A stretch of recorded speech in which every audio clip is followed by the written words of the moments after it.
Boys, may tanong lang ako sa inyo. Anong napapala nyo kapag naglolo ko kayo? Masaya ba? Masaya bang magpakasaya habang may nasasaktan kang iba? Masaya bang makitang umiiyak yung taong mahal na mahal ka? Masaya bang makapanakit ng damdamin ng iba? Oo, nagpapakasaya ka sa piling ng iba.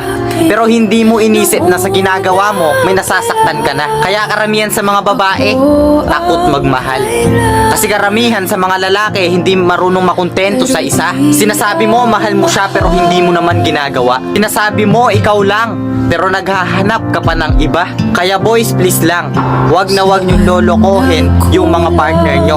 Kasi hindi lang puso yung dudurugin nyo, pati tiwala, tao at sakripisyo. Pero kung may balak kang magloko, ngayon pa lang pag-isipan mo. Kung ayaw mong maging alaala lahat ng pinagsamahan nyo.